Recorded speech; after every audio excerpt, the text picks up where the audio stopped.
السلام عليكم ورحمة الله وبركاته. مشاهداتي العزيزات، اقتراح اليوم بإذن الله هو بسطيلة بالدجاج واللوز.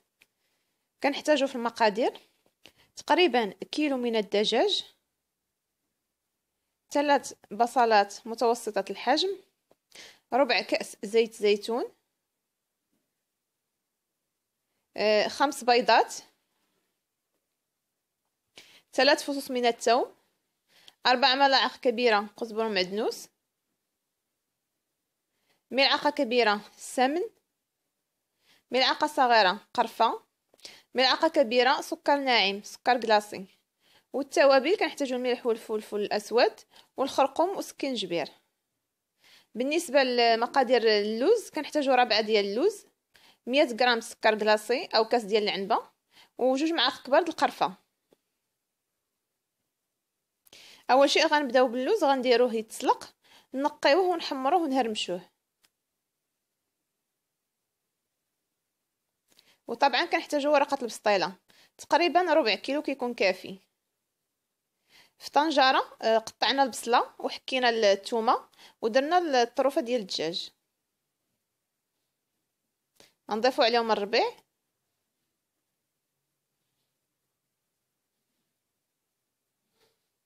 غنضيفو التوابل، غنضيفو السمن البلدي، غنضيفو الملعقه الصغيره د القرفه، زيت الزيتون،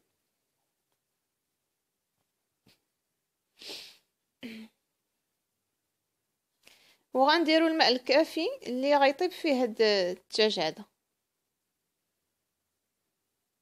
طبعا من بعد ما كنشحروه واحد 5 دقائق.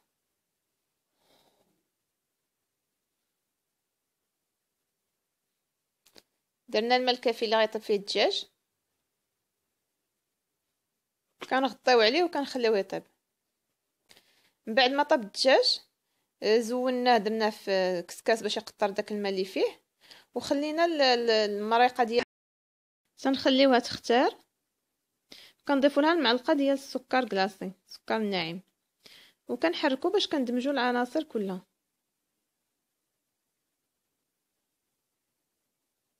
ملي كتنشف الطنجره ديالنا كنبداو نضيفو البيض بيضه بيضه، وفي كل مره كنحركو بسرعه.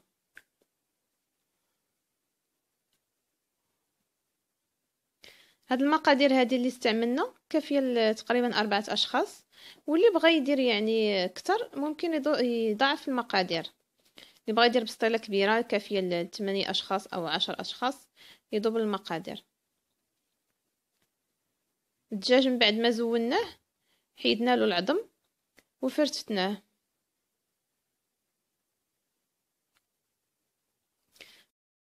غنستمروا هكا حتى غنكملوا البيض كامل.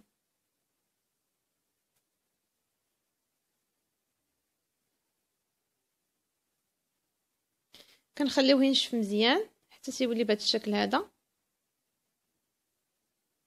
اللوز اللي هرمشنا ضفنا له جوج معالق ديال القرفه، وغنبداو نضيفوا له 100 غرام ديال السكر كلاصي، وغنخلطوا الجميع.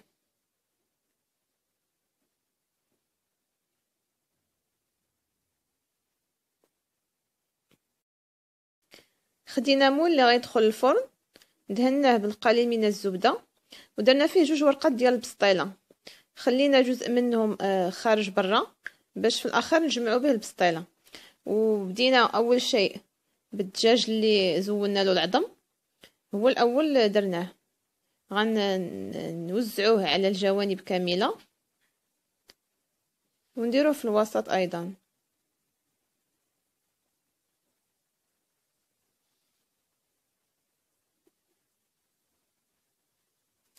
من بعد خدينا البيض والبصله اللي شحرنا،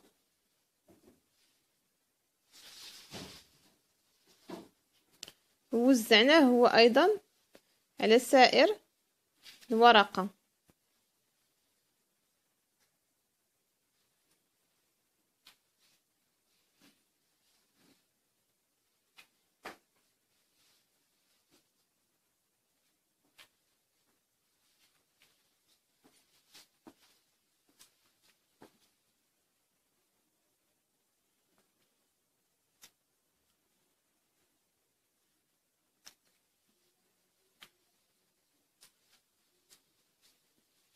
كنوزعو اللوز اللي خلطنا مع القرفه والسكر كلاصي حتى كنملئو الوجه كامل.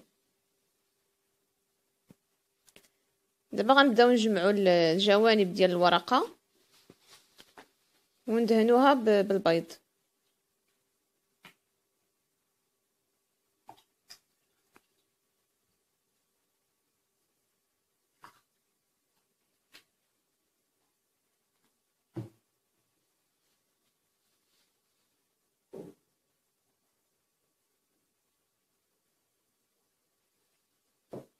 ضفنا عليها ورقه اخيره كندهنوها بالبيض وكنوضعوا عليها القليل من الزبده باش يتحمر الوجه ويجي فيه لون جميل. هذه هي البسطيله ديالنا ملي كتوجد. طبعا التزيين كيبقى على حسب كل اخت. زيناها بسكر كلاصي والقرفه. نتمنى ان الحلقه تعجبكم. اللي عجبته حلقه اليوم يدير جيم بارطاج ويشترك في القناه باش يوصلو كل جديد. شكرا للمتابعه. السلام عليكم ورحمه